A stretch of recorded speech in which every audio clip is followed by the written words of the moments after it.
Get up, you lazy sons of whores! There's men out there who want to fuck your corpses! Ned finds Littlefinger in the common room of the Chataya's brothel talking with an elegant black-skinned woman. His guardsman Heward is gambling for the removal of clothes with a whore, while Jory Cassell watches from the window. Ned declares his business done, and Jory moves to bring the horses around while Littlefinger makes a joke about what part of the king's anatomy the hand of the king might be filling in for in a brothel.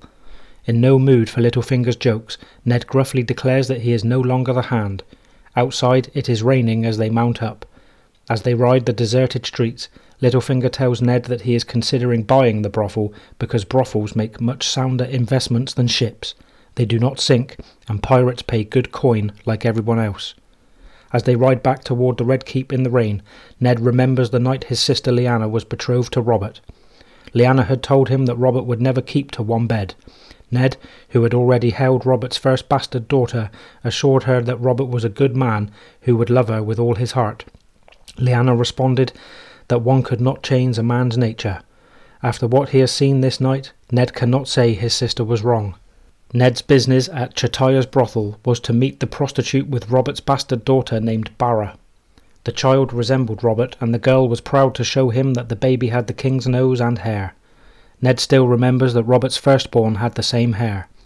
The girl asked him to tell Robert how beautiful their daughter is, that she had not been with anyone else, and that she is waiting for him. Eddard vowed that she and the child would be well cared for.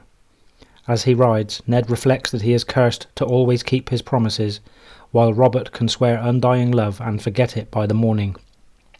Ned thinks about Jon Snow and wonders why the gods give men such lust only to frown on bastards. Ned then asks Littlefinger about Robert's bastards. Littlefinger says he does not know exactly how many there are. He goes on to speak in detail about Robert's acknowledged bastard, Edric Storm, the son of a cousin to the king's sister-in-law. Littlefinger also speaks of a rumoured pair of twins of a serving maid at Casterly Rock, which Cersei had killed. Ned is surprised that Robert would stand by and let such a thing happen, but then recalls that Robert seems to have grown adept at shutting his eyes. Ned asks why Jon Arryn would suddenly take an interest in Robert's bastards. Littlefinger suggests that maybe Robert asked him to. Ned declares that Jon Arryn was killed for something more than that.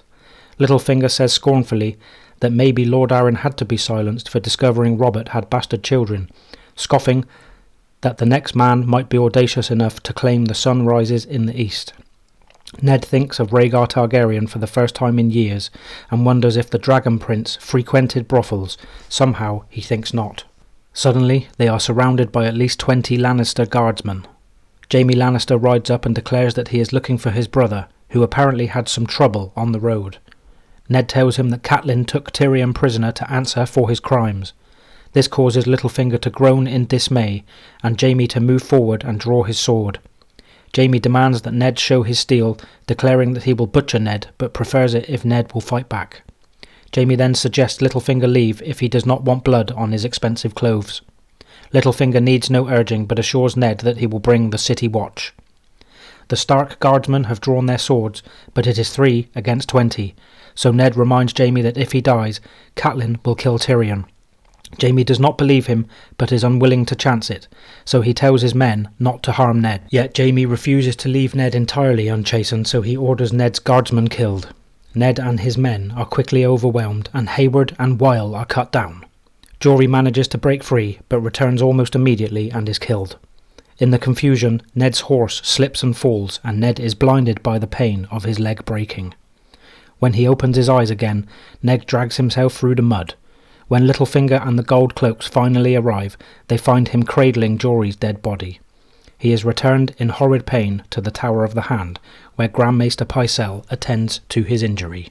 I demand a trial by combat.